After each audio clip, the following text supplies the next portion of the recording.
तो फिर हेलो भाई, उम्मीद करो तो क्या बढ़िया ही होंगे। तो बिना किसी बकचोदी के चालू करते हैं। तो आज का ट्रेड रिकैप है ये 7 जुलाई का। आज 8 जुलाई है लेकिन ये 7 जुलाई का ट्रेड रिकैप है, मतलब मंडे का।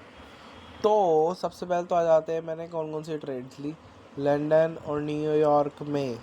सबसे पहले तो मैं लंदन सेशन में 2 ट्रेड ली। यार मैं देख रहा हूँ ना, मैं ना यार थोड़ी हल्की हल्की कमी आ रही है, तो उसको प्रॉपर ट्राई करूँगा फिल करने की। मैंने ये बात कमी देखी है, मालूम मैं बस ना एक ट्रेड पकड़ के सेटिस्फाई हो जाता हूँ, चाहे वो फेक आउट हो या फिर रियल असली बड़ी वाली ट्रेड हो जो उस सेशन में मार्केट मूव देना चाहती है। मैं बस एक ट्रेड पकड़ के सेटिस्फाई हो जाता हूँ। इवन मुझे बहुत सारी ट्रेड मिलती है मेरी आंखों के सामने। कल ही बहुत सारी ट्रेड मैंने छूटी यार, कुछ पे कॉन्फिडेंट नहीं आया तो ली नहीं। इवन मेरे बायस सही थे और वो मेरे एट द एंड फेवर में भी गई। तो सबसे पहले तो ये बाद में बात डिस्कस करूँगा। सबसे पहले तो आ जाते हैं अभी मैंने लंदन सेशन में कौन सी ट्रेड ली। सबसे पहले तो बायस पे जाते हैं, जीयू के बायस। तो जैसे कि मैं हमेशा बोलता हूँ कि गधा भी देख के बता देगा, मार्केट है ओवरऑल डाउन ट्रेंड में। रिट्रेसमेंट एट अपसाइड कंप्लीट हो चुका है और करंटली मिड कंडीशन में थी कहीं यहाँ पे। तो यहाँ पे एक था क्लोजेस्ट हाई अपना यहाँ पे, और एक था क्लोजेस्ट लो। इतना क्लोजेस्ट भी नहीं था मेरे अकॉर्डिंग यार। मे बी इस ये हाई को क्लेम करने के बाद अगर मार्केट डाउन साइड जाती तो मैं पोटेंशियली शॉर्ट के लिए जा सकता था। इन मार्केट ने क्या करा, देखो ये है वो आवरली, ठीक है, जिसको मार्केट ने क्या करा। मार्केट सबसे पहले आई, हाई मार्केट खुली, ठीक है। मार्केट ने इसको क्लेम नहीं करा, मार्केट ने ऑर्डर फ्लो के बेसिस पे रिएक्ट ऑफ मूवमेंट दिया। अब मुझे लगा एटलीस्ट यहाँ पे आ गई होगी तो क्या पता ऑर्डर फ्लो का रिस्पेक्ट होगा, ऑर्डर ब्लॉक का रिस्पेक्ट होगा और यहाँ पे फिर इसको क्लेम करेगी इक्वल हाइस को और फिर डाउन साइड की तरफ। लेकिन नहीं, इसको ब्रेकआउट करा। फिर जब मैं हाँ यार ब्रेकआउट वैलिड है, तब मैंने जाके 2 पोजीशन लगाई। मैंने 2 पोजीशन इसे लगाई, एक 0.3 और एक और 0.3। हाँ 0.1 और 3, क्योंकि थोड़ा विलिंग टू, पता है क्या होगा इससे। एक पहले ट्रेड में मेरा लॉस हो गया था, वो मैं दिखाऊंगा अभी। जीजे के बायस थे वो। इवन मेरे को मार्केट पता है, लेकिन still execution plus order flow में स्टिल दिक्कत आ रही है। वो मैं प्रॉपर क्योर करने की कोशिश करूँगा। कोशिश क्या, मैं क्या 110% दूंगा, ठीक है। तो इसमें मुझे कुछ हुआ था $60-65 या 70 में भी डॉलर्स का प्रॉफिट, ठीक है। अब देखो यार, ये बड़ा मूवमेंट था ना, मुझे पता है हेल्ड होने वाला है। ब्रेकआउट स्ट्रक्चर ऑलरेडी आ चुका था, थर्ड कॉन्फ्लेक्स का वेट था। मान लो इस कंटिन्यूशन पे ही मैं एंट्री करता तो एटलीस्ट यहाँ तक पकड़ लेता। लेकिन मैं ये बात देख रहा हूँ, मैं मतलब ऐसे मूवमेंट मिलते हैं ना तो मैं पता नहीं क्या हो जाता है, बस मैं नहीं लेता। और वो मुझे पता नहीं क्यों नहीं लेता, ये बहुत बड़ी दिक्कत है। इसमें मेरे को पता चल गया था कि हाँ भाई आ सकता है, और ये ज़्यादा भी नहीं है। चलो 6 बजे से 7 बजे मूवमेंट ख़त्म होगा, कोई दिक्कत की बात नहीं है। लेकिन एटलीस्ट मिलता तो सही यार। ट्राई करूँगा अब से, आज से ऐसे मूवमेंट लेने की, ठीक है। फिर आते जीजे। स्टिल देखो मार्केट थी कुछ यहाँ पे, मार्केट थी ओवरऑल अप ट्रेंड में। रिट्रेसमेंट डाउन साइड कंप्लीट हो चुका था, ये फेयर वैल्यू गैप फिल कर चुकी थी मार्केट, और अभी अप साइड की तरफ जा रही थी। करंटली मिड कंडीशन में थी। सॉरी यार, वो थोड़ी तबीयत सी ख़राब है। तो एक्चुअली मार्केट ने करा क्या, मैं जस्ट एक छोटी सी चीज़ देखना भूल गया, और वो है ये हाई। लिटरली भाई मार्केट ने क्या फगड़प सिचुएशन करी, इस हाई को लिटरली रिस्पेक्ट करा। रिस्पेक्ट के बाद ये फेयर वैल्यू गैप फिल करा और तब जाके रिवर्स कंटिन्यूएशन का सेटअप दिया टूवर्ड अपसाइड। मतलब मुझे बस पता है क्या लगा, मैंने ये ना हाई देखा नहीं था। ये वाला जो हाई मैंने देखा नहीं था, मुझे लगा कि यार अगर मार्केट मान लो यहाँ पे आएगी तो मार्केट का खाली इकलौता एशियन हाई यही था। तो हैवी चांस है कंटिन्यूशन में आके एशियन हाई क्लेम करेगी, फिर डाउन साइड की तरफ जाएगी, ये करेगी मे बी फिर अप साइड की तरफ जाएगी। लेकिन हुआ क्या, मार्केट ने ऑलरेडी क्लेम कर रखा था, ऑर्डर ब्लॉक का रिस्पेक्ट दिया, यहाँ से ब्रेक ऑफ स्ट्रक्चर आ गया था, ऑर्डर ब्लॉक का रिस्पेक्ट दिया, यहाँ से पोटेंशियल डाउन साइड की सेटअप मैंने 0.5 इवन मेरे इस मैनेजमेंट को फॉलो करा था। मेरे पता नहीं कुछ $60-70 का लॉस हुआ, और मेरी उस वाली ट्रेड ने ऑलमोस्ट ब्रेक इवन पे लिया मेरे को लंदन के लिए। हाँ हाँ हाँ यार, break even for the day again. Even पता है मार्केट खा जाएगी लेकिन स्टिल। और ये वाली बड़ी सी ट्रेड देख रहे हो, ये जस्ट इमेजिनेशन के लिए लगाई थी, क्योंकि मुझे पता था कि मार्केट इसको डिसरिस्पेक्ट करके ऐसे थर्ड कॉन्फ्लेक्स को ले लिया, इन्वर्स कर दिया, फिर वैल्यू गैप को देखो क्या मूवमेंट दिया है मार्केट ने, साड़ी ऊपर जाती ही गई है। मतलब ये क्या, मतलब इवेंचुअली पता होने के बाद भी, और ये मूवमेंट तो जल्दी भी ख़त्म हो गया था। बताओ 3 बजे ख़त्म हो गया।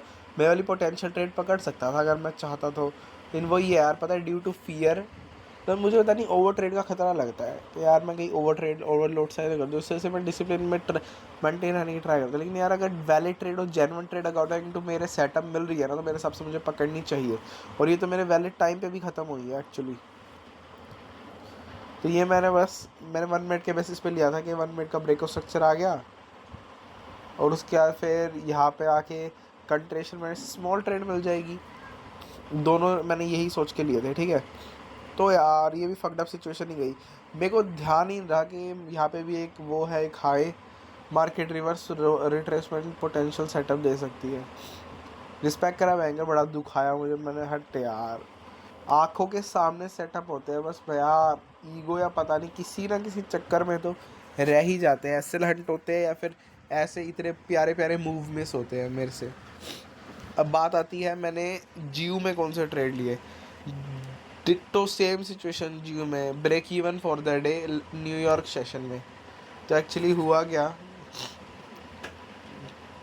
मार्केट थी ओवरऑल डाउन ट्रेंड में, रिट्रेसमेंट एट अपसाइड कंप्लीट, और रिट्रेसमेंट डाउन साइड भी कंप्लीट। एक्चुअली हुआ क्या, मार्केट ने ऑलरेडी ये लो क्लेम करने के बाद एक हाई बना है और एक हायर हाई बना है, तो और साथ में अभी अपसाइड भी जा रही थी। तो मेरे अकॉर्डिंग अगर मार्केट ऐसे कर रही थी तो मेरे हिसाब से मेरे को जाना चाहिए था कंटिन्यूएशन के ट्रेड पे बुलिश। तो मैंने करा क्या, रीसेंट हाई मार्कआउट करा जो कि था हमारा ये, और एक फेयर वैल्यू गैप था 4 आवर का। तो मैंने करा क्या, मुझे बस चाहिए था ब्रेक ऑफ स्ट्रक्चर। अब मैंने लिटिल अर्ली एंट्री करी, पता है किस में, लिटिल अर्ली एंट्री करी इसमें, यहाँ पे 1 मिनट का ब्रेक ऑफ स्ट्रक्चर है। और मैंने अपने GFTL अकाउंट में ये दूसरी ट्रेड देख रहे हो, ये 0.4 के साथ, और इंस्टेंट वाले अकाउंट में 0.3 लॉट के साथ इसमें गया। तो भाई इस वाले में तो मुझे $50 का प्रॉफिट हुआ, और इस वाले में मुझे $20 का। ठीक था, मतलब ये वाली ट्रेड पोटेंशियल अच्छी थी। मैं बस एक छोटी सी चीज़ देख रहा था कैसे मार्केट फेक आउट दे रही थी, क्योंकि पोटेंशियली यार कुछ भी 110% हो जाए, इसको अपसाइड ही जाना था, और वो गही भी। लेकिन बस मैं वेट कर रहा था, पता प्रॉपर, इसमें मैंने पेशेंस और डिसिप्लिन मेंटेन करके रखा। स्टिल मैं कहूँगा मैं अपने रूल्स प्लस स्ट्रैटेजी ढंग से फॉलो नहीं कर पा रहा, डिसिप्लिन नहीं है मुझे, स्टिल वो करने पड़ेंगे। ये कंट्रेशन में प्यारे ट्रेड ख़त्म हो गए। उसके बाद फिर आता है हमारा जीजे। भाई जीजे में प्यारी पोजीशन देख रहे हो, मैं ये नहीं ले पाया due to doubt myself, I doubt myself which is. तो एक्चुअली हुआ क्या, मार्केट जैसे कि हर कोई देख के बता देगा, currently retracement down side complete, अब ट्रेंड में ही है। मार्केट इस वाले हाई के क्लोज थी, लेकिन ये वाला हाई ऑलरेडी शिफ्ट कर चुकी थी। अब भाई यार मुझे लगा कि अपना रिवर्स रिट्रेसमेंट सेटअप दे दे, तो ये थोड़ा मैनिपुलेट करती है यहाँ पे, है ना। फिर बेरिश ऑर्डर फ्लो का रिस्पेक्ट करती, बुलिश का डिसरिस्पेक्ट करती। लेकिन मार्केट ने करा क्या, इवेंचुअली मैनिपुलेट करा, लेकिन अप साइड जाने के लिए ऑर्डर ब्लॉक का रिस्पेक्ट करा, और अप साइड की तरफ प्यारा सा मूवमेंट। इवेंचुअली बैंक कितनी ऊपर गई है, कितनी ऊपर गई है, प्यार से एटलीस्ट ये मूवमेंट तो कैप्चर करता है। मैं अभी बेवकूफ़ था भाई, GFTL अकाउंट में प्यार से होता कैप्चर, ड्यू टू फियर यार। अब वो मेरा अकाउंट लिटरली करेक्ट 5,000 पे, मतलब करेक्ट जहाँ से स्टार्ट करा था वहीं पे है, वरना कल उसमें $70 प्लस थे। चलो ये ट्रेड तो वो थी जो मैंने ली, और जो ट्रेड मेरी मिसिस हो गई, मतलब मिस हो गई, ठीक है। अब जो ट्रेड मेरी जो सबसे घटिया गई, नैस्डैक और इंडेक्स की ट्रेड्स, वो मैं दिखाता हूँ। मतलब लिटरली बहुत ज़्यादा ही फगड़प गई, देख रहे हो। हाँ भाई हाँ, ये मैंने पकड़ी है। पकड़ी क्या, पकड़ ही नहीं पाया, डाउन साइड की तरह मूवमेंट था। मैं अपने बायस समझाता हूँ, ठीक है। तो पहले ES से हम अपने बायस समझेंगे, ठीक है। तो 1 मिनट रुकना ज़रा एक बारी एडिट मार लेता हूँ।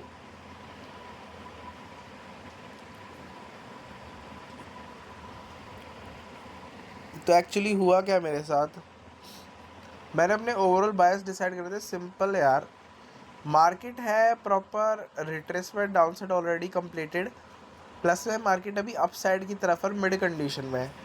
आवरली के हिसाब से देखा जाए तो मार्केट ने पता है करा क्या है, मैं ये वाली कैंडल क्लोज होने का वेट कर रहा था अपनी कौन सी वाली, 7:30 की कैंडल, 10 AM कैंडल क्लोज होने का वेट कर रहा था, जो कि ये वाली थी। मेरे अकॉर्डिंग मतलब मार्केट ये SMT बनाती, मार्केट ने इंडेक्स में बनाया भी है।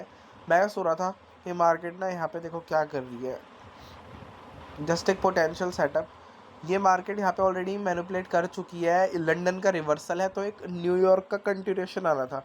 ये बात तो मुझे पता चल गई थी, लेकिन बस मैं पता है डाउट किस चीज़ में था।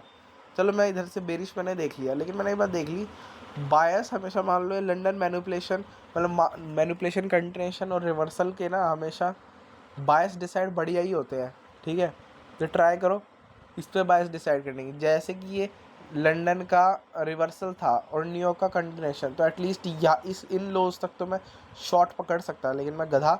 मैंने क्या सोचा, ये दिमाग तो मेरे था ही, लेकिन मैंने सोचा यार क्या पता है आवरली फेयर वैल्यू गैप है ना, इसको रिस्पेक्ट करके इस पर एसएमटी बना दे। और देखो यहाँ पे एक्चुअली बनाया भी एसएमटी, लेकिन नैस्डैक में नहीं बनाया। देख रहे हो, नैस्डैक में बस ये ब्लैक कैंडल बनाई है, और ये पोटेंशियल एसएमटी बना सकता था, तब अपसाइड की तब जाती, तब ज़्यादा वैलिड होता। लेकिन यार अगर एसएमटी नहीं बनाया तो मुझे डायरेक्ट बायस फ्लिप कर देने चाहिए थे, और फिर यार मैं डायरेक्ट पता किस पे गया, मैं पता नहीं क्या सोच के मैं लसन तब भी लॉन्ग पे ही गया। मतलब खुद को फोर्स करा था भाई ट्रेड कर, लॉन्ग में ही कर। इवन देखा है तो यहाँ पे proper London reversal New York continuation का सेटअप बन रहा था।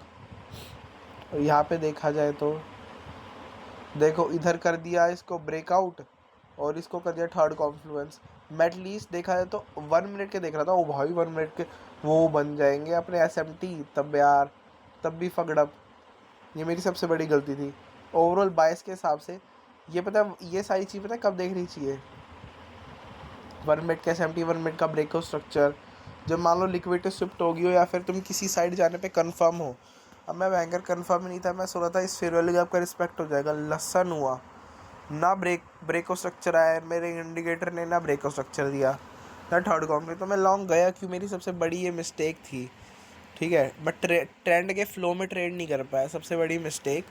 प्लस में देखा जाए तो ये बहुत ज़्यादा वाहियात सेटअप था, देखो ना तुम खुद देखो, कोई बंदा कैसे मतलब 1 मिनट के बेसिस पे लिए जा रहा हूँ मैं लगातार, इसमें 2 बार गया, ये 2 पोजीशन ली थी, इसमें 1 पोजीशन ली थी। कहीं मेरे इधर मेरा जो मैंने GFTL में 50 बक्स बनाए थे वो गए, इधर मेरे में असनकथी ब्रेक इवन पे आ गया मतलब अकाउंट। ठीक है, तो भाई ये कोई वैलिड था नहीं यार, मैं ट्रेंड के फ्लो में करना था, और आज कल प्रोबेबली सेटअप मिलता मेरे को ये वाला, इन लोज तक तो एटलीस्ट सेटअप मिलता, मान लो पार्शल बुक करना था यहाँ पे यहाँ पे यहाँ पे ऐसे ऐसे करके करता। लेकिन देख रहा हो यार ये बहुत बेकार सेटअप था लिटरली। तो ट्राई करो कि अपने बायस डिसाइड करो और ट्रेंड के मदद से, प्लस में मैनिपुलेशन रिवर्सल और इन मतलब सेशन वगैरह का बहुत इंपॉर्टेंट रोल होता है इसमें, तो उनके बेसिस पे ज़्यादा ट्राई करो। ये नहीं कि मैं कोई भी फेयर वैल्यू गैप यहाँ पे आ गया, पता मैंने जस्ट एक और बेसिस पे देखा था कि ना भाई बाय विग्ड, इसमें ना ऑलरेडी लंदन लो शिफ्ट हो चुका था, तो मेरे हिसाब से क्या पता वो देता, लेकिन भाई शिफ्ट हो चुका, लेकिन एसएफटी दिए तो नहीं ना, यही बात आ जाती है ना, तो वैलिड थे नहीं वो, तो वैलिड नहीं थे तो ट्रेड नहीं लेना था लॉन्ग्स।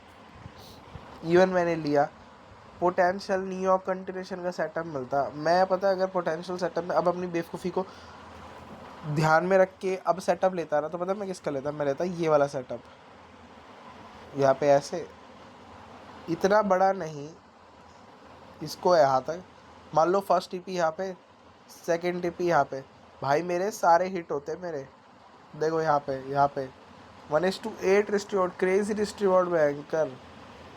तो भाई ट्रेड अब ट्राई कर ट्रेंड के फ्लो में ट्रेड करने की, प्लस ये जो लंदन के सेशंस के जो मैनिपुलेशन कंटिन्यूशन रिवर्सल होते हैं वो ज़्यादा जरूरी है, इनके बेसिस पे और अच्छे से बायस डिसाइड होंगे। ठीक है, और मान लो अगर तू कोई चीज़ सोच रहा हो और वो इनवैलिडेट हो चुकी है, इसकी एसएमटी ऑलरेडी इनवैलिडेट हो चुके थे, इनका कोई काम नहीं था, तो मुझे ऐसे हटा देने चाहिए थे और देखना चाहिए था अच्छा, तो अब ये इनको डिसरिस्पेक्ट कर चुकी है वर्ल्ड को, पोटेंशियली मेरी ज़्यादा पसंद करेगी, मैं बेवकूफ़ था।